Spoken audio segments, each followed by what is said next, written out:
ओम शांति। ਅੱਜ ਪਿਆਰੇ ਬਾਪ ਦਾਦਾ ਦੇ 14/5/2021 ਦੇ ਮਹਾਵਚਨ ਬਾਪ ਦਾਦਾ ਨੇ ਆਪਣੇ ਬੱਚਿਆਂ ਨੂੰ ਕਿਹਾ, ਮਿੱਠੇ ਬੱਚੇ, ਹੁਣ ਤੁਸੀਂ ਸ਼ੂਦਰ ਘਰਾਣੇ ਤੋਂ ਨਿਕਲ ਕੇ ਬ੍ਰਾਹਮਣ ਘਰਾਣੇ ਵਿੱਚ ਆਏ ਹੋ। ਬਾਪ ਨੇ ਬ੍ਰਹਮਾ ਮੁਖ ਤੋਂ ਤੁਹਾਨੂੰ ਅਡਾਪਟ ਕੀਤਾ ਹੈ, ਇਸ ਲਈ ਇਸ ਖੁਸ਼ੀ ਵਿੱਚ ਰਹੋ। ਬ੍ਰਹਮਾ ਮੂੰਹ ਤੋਂ ਸਾਨੂੰ ਅਡਾਪਟ ਕੀਤਾ ਹੈ, ਆਪਣਾ ਬਣਾਇਆ, ਤਾਂ ਇਸ ਖੁਸ਼ੀ ਵਿੱਚ ਰਹੋ। ਪ੍ਰਸ਼ਨ ਹੈ, ਕਿਹੜਾ ਗਹਿਰਾ ਰਾਜ ਬ੍ਰਾਹਮਣ ਕੁੱਲ ਵਾਲੇ ਬੱਚੇ ਹੀ ਸਮਝ ਸਕਦੇ ਹਨ? ਉੱਤਰ ਹੈ, ਨਿਰਾਕਾਰ ਸ਼ਿਵ ਬਾਬਾ ਸਾਡਾ ਪਿਤਾ ਵੀ ਹੈ ਅਤੇ ਇਹ ਬ੍ਰਹਮਾ ਸਾਡੀ ਮਾਤਾ ਹੈ। ਨਿਰਾਕਾਰ ਭਗਵਾਨ ਕਿਵੇਂ ਮਾਤ ਪਿਤਾ ਬੰਧੂ ਸਖਾ ਬਣਦੇ ਹਨ, ਇਹ ਗਹਿਰਾ ਰਾਜ ਗੁਪਤ ਰਾਜ ਬ੍ਰਾਹਮਣ ਕੁਲ ਦੇ ਬੱਚੇ ਹੀ ਸਮਝ ਸਕਦੇ ਹਨ। ਉਹਨਾਂ ਵਿੱਚੋਂ ਵੀ ਜੋ ਦੇਵੀ ਕੁਲ ਵਿੱਚ ਉੱਚੇ ਪਦ ਪਾਉਣ ਵਾਲੇ ਹਨ, ਉਹੀ ਇਹ ਰਾਜ ਯਥਾਰਥ ਰੀਤੀ ਸਮਝਣਗੇ। ਓਮ ਸ਼ਾਂਤੀ। ਬੱਚੇ ਬੈਠੇ ਹਨ, ਸਮਝ ਰਹੇ ਹਨ ਕਿ ਸਾਡਾ ਬਾਪ ਦਾਦਾ ਆਇਆ ਹੋਇਆ ਹੈ। ਬਾਪ ਤਾਂ ਇਕੱਠਾ ਹੋ ਜਾਂਦਾ ਹੈ ਦਾਦਾ ਦੇ ਨਾਲ, ਤਾਂ ਕਹਿਣਗੇ ਬਾਪ ਦਾਦਾ ਆਏ ਹਨ। ਉਹ ਟੀਚਰ ਵੀ ਹੈ, ਬਾਪ ਦਾਦਾ ਤੋਂ ਬਿਨਾਂ ਤਾਂ ਕੁਝ ਦੱਸ ਨਾ ਸਕੇ। ਬੁੱਧੀ ਚੱਲਣੀ ਚਾਹੀਦੀ, ਕਿਉਂਕਿ ਇਹ ਨਵੀਂ ਗੱਲ ਹੈ ਨਾ। ਅਗਿਆਨ ਕਾਲ ਵਿੱਚ ਯਾਦ ਕਰਦੇ ਇਕੱਲੇ ਨੂੰ, ਸਿੰਗਲ ਨੂੰ, ਕਹਿਣਗੇ ਸਾਡਾ ਗੁਰੂ ਫਲਾਨੀ ਜਗ੍ਹਾ ਹੈ, ਉਸ ਦੇ ਸਰੀਰ ਦਾ ਨਾਮ ਜਾਣਦੇ। ਸਾਡਾ ਬਾਬਾ, ਸਾਡੀ ਮਾਂ ਫਲਾਨੀ ਜਗ੍ਹਾ ਹੈ, ਕੱਲੇ ਕੱਲੇ ਦਾ ਨਾਮ ਲੈਂਦੇ। ਉਸ ਦਾ ਨਾਮ ਰੂਪ ਸਭ ਕੁਝ ਹੈ। ਮਨੁੱਖਾਂ ਨੇ ਫਿਰ ਸ਼ਾਰਟ ਵਿੱਚ ਲਿਖ ਦਿੱਤਾ ਹੈ। ਮਨੁੱਖਾਂ ਨੇ ਜੋ ਬਣਾਇਆ ਉਸ ਵਿੱਚ ਕੁਛ ਨਾ ਕੁਛ ਗਲਤ ਹੈ। ਬੇਸ਼ੱਕ ਗਾਇਨ ਹੈ ਤਪਮੇਵ ਮਾਤਾ ਪਿਤਾ ਤਪਮੇਵ, ਇਹ ਇੱਕ ਦੇ ਲਈ ਹੀ ਗਾਇਆ ਜਾਂਦਾ, ਬ੍ਰਹਮਾ ਦੇ ਲਈ ਵੀ ਨਹੀਂ ਗਾਇਆ ਜਾਂਦਾ ਹੈ। ਉਸ ਦਾ ਨਾਮ ਰੂਪ ਬੁੱਧੀ ਵਿੱਚ ਹੀ ਨਹੀਂ ਆਉਂਦਾ, ਨਾ ਵਿਸ਼ਨੂੰ ਦਾ ਨਾ ਸ਼ੰਕਰ ਦਾ। ਗਾਉਂਦੇ ਵੀ ਹਨ, ਤੋ ਮਾਤ ਪਿਤਾ ਹਮ ਬਾਲਕ ਤੇਰੇ, ਤਾਂ ਬੁੱਧੀ ਉੱਪਰ ਚਲੀ ਜਾਵੇਗੀ। ਕ੍ਰਿਸ਼ਨ ਨੂੰ ਯਾਦ ਕੋਈ ਕਰ ਨਾ ਸਕੇ, ਯਾਦ ਫਿਰ ਵੀ ਨਿਰਾਕਾਰ ਨੂੰ ਹੀ ਕਰਨਗੇ, ਉਸ ਦੀ ਮਹਿਮਾ ਹੈ। ਤਾਂ ਬਾਪ ਸਮਝਾਉਂਦੇ ਹਨ, ਜਦੋਂ ਤੁਸੀਂ ਇੱਥੇ ਬੈਠਦੇ ਹੋ ਤਾਂ ਲੌਕਿਕ ਸੰਬੰਧਾਂ ਤੋਂ ਬੁੱਧੀ ਯੋਗ ਕੱਢ ਕੇ ਪਰਲੌਕਿਕ ਬਾਪ ਨੂੰ ਯਾਦ ਕਰੋ। ਇਹ ਸਮਾਂ ਹੁਣ ਸਨਮੁਖ ਹੈ ਨਾ। ਭਗਤੀ ਮਾਰਗ ਵਿੱਚ ਜੋ ਗਾਉਂਦੇ ਤਾਂ ਉੱਪਰ ਅੱਖਾਂ ਕਰਕੇ ਕਹਿੰਦੇ, ਤੋ ਮਾਤ ਪਿਤਾ ਹਮ ਬਾਲਕ ਤੇਰੇ। ਇੱਥੇ ਤਾਂ ਬਾਪ ਦਾਦਾ ਸਾਡੇ ਸਾਹਮਣੇ ਹਨ। ਹੇ ਭਗਵਾਨ ਯਾਦ ਕਰਦੇ ਭਗਤੀ ਮਾਰਗ ਵਿੱਚ। ਭਗਵਾਨ ਜਦੋਂ ਕਹਿੰਦੇ ਹਨ ਤਾਂ ਸ਼ਿਵਲਿੰਗ ਨੂੰ ਵੀ ਯਾਦ ਨਹੀਂ ਕਰਦੇ। ਤੋਤੇ ਮਿਸਲ ਇਸ ਤਰ੍ਹਾਂ ਹੀ ਗਾਉਂਦੇ ਰਹਿੰਦੇ ਹਨ। ਲਕਸ਼ਮੀ ਨਾਰਾਇਣ ਦੇ ਲਈ ਵੀ ਇਸ ਤਰ੍ਹਾਂ ਨਹੀਂ ਕਹਿੰਦੇ। ਉਹ ਤਾਂ ਮਹਾਰਾਜਾ ਮਹਾਰਾਣੀ ਹੈ, ਉਹਨਾਂ ਦਾ ਬੱਚਾ ਹੀ ਮਾਤ ਪਿਤਾ ਕਹੇਗਾ, ਬੰਧੂ ਨਹੀਂ ਕਹਿਣਗੇ। ਭਗਤ ਲੋਕ ਗਾਉਂਦੇ ਹਨ ਪਤਿਤ ਪਾਵਨ, ਪਰੰਤੂ ਇਹ ਬੁੱਧੀ ਵਿੱਚ ਨਹੀਂ ਆਉਂਦਾ ਕਿ ਸ਼ਿਵਲਿੰਗ ਹੋਵੇਗਾ। ਇਸ ਤਰ੍ਹਾਂ ਹੀ ਸਿਰਫ ਕਹਿ ਦਿੰਦੇ, ਹੇ ਭਗਵਾਨ। ਹੇ ਭਗਵਾਨ ਕਿਸਨੇ ਕਿਹਾ, ਕਿਸਨੂੰ ਕਿਹਾ, ਇਹ ਕੁਝ ਵੀ ਪਤਾ ਨਹੀਂ ਹੈ। ਅਗਰ ਇਹ ਗਿਆਨ ਹੁੰਦਾ ਕਿ ਮੈਂ ਆਤਮਾ ਹਾਂ, ਉਹਨਾਂ ਨੂੰ ਬੁਲਾਉਂਦਾ ਹਾਂ, ਤਾਂ ਇਹ ਵੀ ਸਮਝਣ ਕਿ ਉਹ ਨਿਰਾਕਾਰ ਪਰਮਪਿਤਾ ਪਰਮਾਤਮਾ ਹੈ। ਉਸ ਦਾ ਰੂਪ ਵੀ ਲਿੰਗ ਹੈ। ਅਸਲ ਰੀਤੀ ਨਾਲ ਕੋਈ ਵੀ ਬਾਪ ਨੂੰ ਯਾਦ ਨਹੀਂ ਕਰਦੀ। ਉਸ ਤੋਂ ਪ੍ਰਾਪਤੀ ਕੀ ਹੁੰਦੀ, ਕਦੋਂ ਹੁੰਦੀ, ਇਹ ਵੀ ਕੋਈ ਨਹੀਂ ਜਾਣਦੇ। ਤੁਸੀਂ ਵੀ ਨਹੀਂ ਜਾਣਦੇ ਸੀ। ਹੁਣ ਤੁਸੀਂ ਬਾਪ ਦੇ ਬਣੇ ਹੋ, ਤੁਸੀਂ ਜਾਣਦੇ ਹੋ ਕਿ ਸਾਨੂੰ ਸ਼ਿਵ ਬਾਬਾ ਨੇ ਬ੍ਰਹਮਾ ਦੁਆਰਾ ਆਪਣਾ ਬੱਚਾ ਬਣਾਇਆ ਹੈ। ਇਹ ਬ੍ਰਹਮਾ ਮਾਂ ਹੈ। ਇਸ ਬ੍ਰਹਮਾ ਮਾਤਾ ਦੁਆਰਾ ਸ਼ਿਵ ਬਾਬਾ ਨੇ ਅਡਾਪਟ ਕੀਤਾ ਹੈ। ਬ੍ਰਹਮਾ ਬਾਪ ਬ੍ਰਹਮਾ ਦੁਆਰਾ ਕਹਿੰਦੇ ਕਿ ਤੁਸੀਂ ਆਤਮਾਵਾਂ ਮੇਰੇ ਬੱਚੇ ਹੋ। ਫਿਰ ਆਤਮਾ ਨੂੰ ਬੈਠ ਪਹਿਚਾਣ ਦਿੰਦੇ ਕਿ ਆਤਮਾ ਕੀ ਹੈ।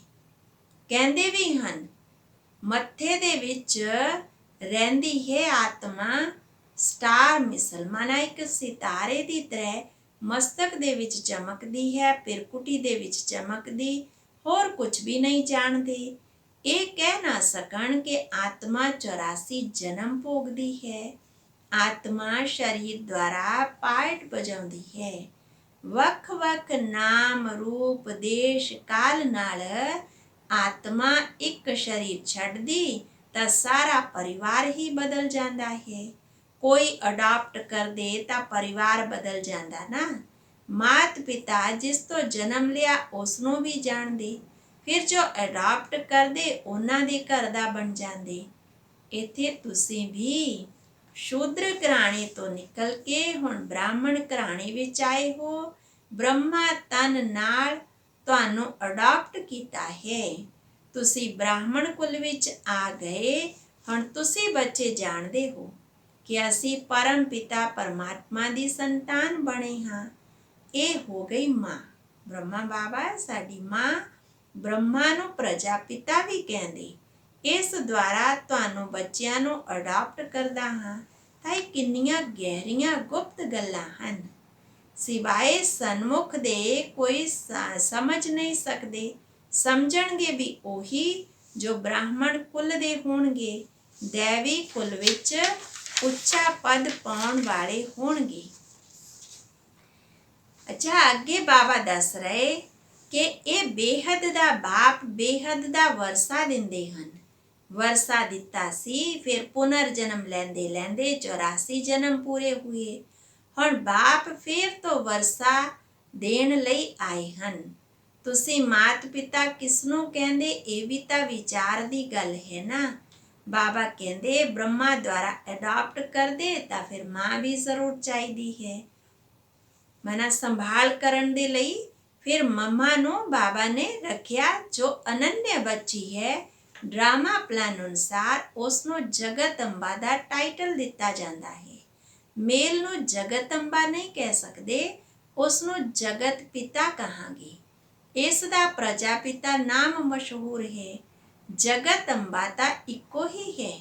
ਉਸ ਦੀ ਮਹਿਮਾ ਹੈ। ਜਗਤ ਅੰਬਾ ਤੇ ਕਿੰਨਾ ਮੇਲਾ ਲੱਗਦਾ, ਪਰੰਤੂ ਉਸ ਦੇ ਆਕਿਊਪੇਸ਼ਨ ਨੂੰ ਕੋਈ ਨਹੀਂ ਜਾਣਦੇ।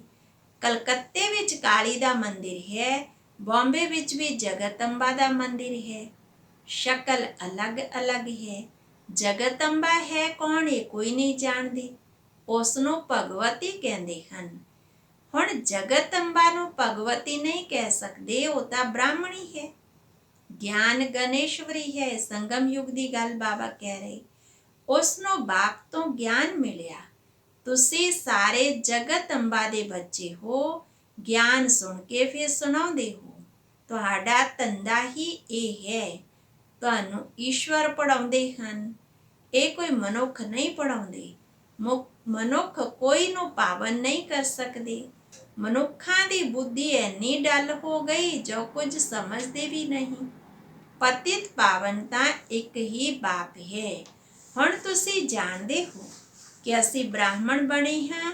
ਤੁਹਾਨੂੰ ਬਾਪ ਨੇ ਆਪਣਾ ਬਣਾਇਆ, ਅਰਥਾਤ ਸ਼ੂਦਰ ਧਰਮ ਤੋਂ ਦੇਵਤਾ ਧਰਮ ਵਿੱਚ ਪਰਿਵਰਤਨ ਕੀਤਾ ਹੈ।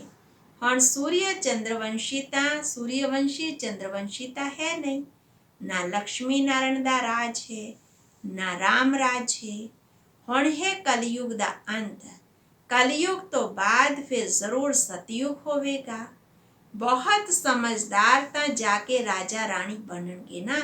ਜਿੰਨਾ ਜੋ ਜ਼ਿਆਦਾ ਸਮਝਦੇ ਤਾਂ ਸਮਝਾਉਂਦੇ ਹਨ, ਉਹਨਾਂ ਦਾ ਨਾਮ ਵੀ ਬਾਲਾ ਹੁੰਦਾ।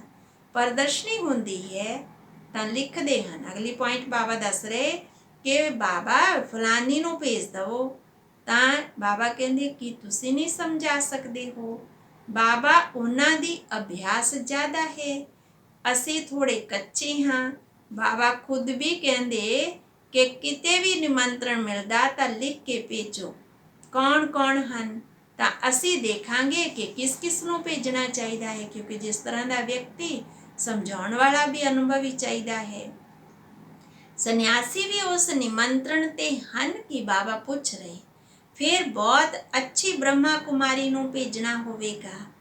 ਬਾਬਾ ਨੇ ਅੱਛੀ ਬ੍ਰਹਮਾ ਕੁਮਾਰੀ ਕਿਸ ਦਾ ਮਿਸਾਲ ਦਿੱਤਾ, ਕਿਸ ਨੂੰ ਯਾਦ ਕੀਤਾ? ਅੱਛਾ ਕੁਮਾਰਿਕਾ ਹੈ, ਮਨੋਹਰ ਹੈ, ਗੰਗੇ ਹੈ, ਦਾਦੀਆਂ, ਇਹ ਕਿੰਨੇ ਐਗਜ਼ਾਮਪਲ ਨੇ ਸਾਡੇ ਸਾਹਮਣੇ ਕਿ ਇਸ ਵਿੱਚ ਕਿਸੇ ਨੂੰ ਵੀ ਭੇਜ ਦਵੋ। ਬੱਚੇ ਤਾਂ ਢੇਰ ਹਨ, ਜਗਦੀਸ਼ ਨੂੰ ਭੇਜ ਦਵੋ, ਰਮੇਸ਼ ਨੂੰ ਭੇਜ ਦਵੋ। ਤੁਸੀਂ ਵੀ ਸਮਝਦੇ ਹੋ ਕਿ ਇੱਕ ਦੋ ਤੋਂ ਹੁਸ਼ਿਆਰ ਹਨ, ਜਿਵੇਂ ਜੱਜ ਮੈਜਿਸਟ੍ਰੇਟ ਹੁੰਦੇ ਹਨ ਨਾ, ਇੱਕ ਦੋ ਤੋਂ ਹੁਸ਼ਿਆਰ ਹੁੰਦੇ ਹਨ। ਗਵਰਨਮੈਂਟ ਜਾਣਦੀ ਹੈ ਕਿ ਇੱਕ ਦੋ ਤੋਂ ਹੁਸ਼ਿਆਰ ਹਨ, ਤਾਂ ਕੇਸ ਵੀ ਇੱਕ ਦੋ ਦੇ ਉੱਪਰ ਜਾਂਦੇ ਹਨ। ਹਾਈ ਕੋਰਟ ਵਿੱਚ ਜਾਓ, ਫਿਰ ਉਸ ਤੋਂ ਉੱਪਰ ਜਾਓ, ਉਸ ਵਿੱਚ ਵੀ ਕੋਈ ਜੱਜਮੈਂਟ ਠੀਕ ਨਾ ਦਿੱਤੀ, ਫਿਰ ਉਸ ਤੋਂ ਉੱਪਰ ਜਾਣਗੇ। ਇਸ ਤੇ ਤੁਸੀਂ ਉੱਪਰ ਰਹਿਮ ਕਰੋ। ਇਹ ਸਾਰੀਆਂ ਗੱਲਾਂ ਇੱਥੇ ਹੁੰਦੀਆਂ ਹਨ। ਸਤਯੁਗ ਤ੍ਰੇਤਾ ਵਿੱਚ ਇਹ ਕੋਈ ਵੀ ਗੱਲਾਂ ਨਹੀਂ ਹੁੰਦੀਆਂ। ਅੱਗੇ ਬਾਬਾ ਲਾਸਟ ਵਿੱਚ ਕਹਿ ਰਹੇ ਕਿ ਬੱਚੇ ਤੁਸੀਂ ਵਿਸ਼ਵ ਦਾ ਮਾਲਿਕ ਬਣਦੇ ਹੋ। ਬੁੱਧੀ ਕਹਿੰਦੀ ਹੈ ਕਿ ਤੁਸੀਂ ਵਿਸ਼ਵ ਦਾ ਮਾਲਿਕ ਬਣਨਾ ਹੈ ਤਾਂ ਯੋਗ ਬਲ ਨਾਲ ਆਪਣੀ ਰਾਜਾਈ ਲੈ ਸਕਦੇ ਹੋ। ਯੋਗ ਬਲ ਨਾਲ ਹੀ ਸਵਰਗ ਦਾ ਵਰਸਾ ਤੁਸੀਂ ਲੈ ਰਹੇ ਹੋ। ਤੁਸੀਂ ਦੱਸ ਸਕਦੇ ਹੋ ਕਲਪ ਪਹਿਲਾਂ ਵੀ ਸੰਗਮ ਯੁਗ ਤੇ ਬਾਪ ਤੋਂ ਇਹ ਪਦ ਪਾਇਆ ਸੀ, 84 ਜਨਮ ਪੂਰੇ ਹੋਏ, ਫਿਰ ਤੋਂ ਵਰਸਾ ਅਸੀਂ ਲੈ ਰਹੇ ਹਾਂ। ਅੱਛਾ, ਮਿੱਠੇ ਮਿੱਠੇ ਸਿੱਕਿਲਧੇ ਬੱਚਿਆਂ ਪ੍ਰਤੀ ਮਾਤ ਪਿਤਾ ਬਾਪ ਦਾਦਾ ਦਾ ਯਾਦ ਪਿਆਰ ਅਤੇ ਗੁੱਡ ਮਾਰਨਿੰਗ। ਰੂਹਾਨੀ ਬਾਪ ਦੀ ਰੂਹਾਨੀ ਬੱਚਿਆਂ ਨੂੰ ਨਮਸਤੇ। ਧਾਰਨਾ ਲਈ ਮੁੱਖ ਸਾਰ ਹੈ। ਪਹਿਲਾ ਪੁਆਇੰਟ, ਖੁਦ ਵਿੱਚ ਧਾਰਨ ਕਰਨ ਅਤੇ ਦੂਜਿਆਂ ਨੂੰ ਧਾਰਨ ਕਰਾਉਣ ਦੇ ਲਈ ਸਵੇਰੇ ਸਵੇਰੇ ਉੱਠ ਕੇ ਬਾਪ ਦੀ ਯਾਦ ਵਿੱਚ ਬੈਠਣਾ ਹੈ। ਜੋ ਸਮਝਿਆ ਹੈ ਉਸ ਤੋਂ ਦੂਸਰਿਆਂ ਨੂੰ ਸਮਝਾਉਣ ਦੀ ਪ੍ਰੈਕਟਿਸ ਕਰਨੀ ਹੈ। ਦੂਸਰਾ, ਲੌਕਿਕ ਸੰਬੰਧਾਂ 'ਚੋਂ ਬੁੱਧੀ ਯੋਗ ਕੱਢ ਕੇ ਇੱਕ ਪਰਲੌਕਿਕ ਬਾਪ ਨੂੰ ਯਾਦ ਕਰਨਾ ਹੈ।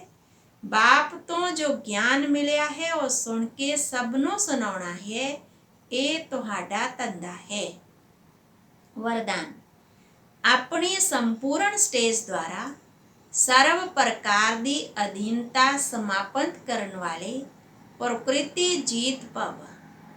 ਜਦੋਂ ਤੁਸੀਂ ਆਪਣੀ ਸੰਪੂਰਨ ਸਟੇਜ ਤੇ ਸਥਿਤ ਹੋਵੋਗੇ ਤਾਂ ਪ੍ਰਕਿਰਤੀ ਤੇ ਵੀ ਵਿਜੇ ਅਰਥਾਤ ਅਧਿਕਾਰ ਦਾ ਅਨੁਭਵ ਹੋਵੇਗਾ।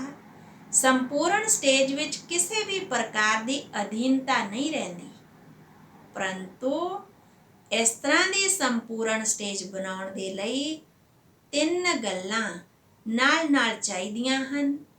ਪਹਿਲੀ ਰੂਹਾਨੀਅਤ, ਦੂਸਰਾ ਰੂਹਾਬ, ਤੀਸਰਾ ਰਹਿਮ ਦਿਲ ਦਾ ਗੁਣ। ਜਦੋਂ ਇਹ ਤਿੰਨੇ ਗੱਲਾਂ ਪ੍ਰਤੱਖ ਰੂਪ ਵਿੱਚ, ਸਥਿਤੀ ਵਿੱਚ, ਚਿਹਰੇ ਜਾਂ ਕਰਮ ਵਿੱਚ ਦਿਖਾਈ ਦੇਣ ਤਾਂ ਕਹਾਂਗੇ ਅਧਿਕਾਰੀ ਵਾ ਪ੍ਰਕਿਰਤੀ ਜੀਤ ਆਤਮਾ। ਸਲੋਗਨ ਹੈ, ਸ਼੍ਰੀਮਤ ਦੀ ਲਗਾਮ ਮਜ਼ਬੂਤ ਹੈ ਤਾਂ ਮਨ ਰੂਪੀ ਘੋੜਾ ਭੱਜ ਨਹੀਂ ਸਕਦਾ। ਅੱਛਾ, ਓਮ ਸ਼ਾਂਤੀ।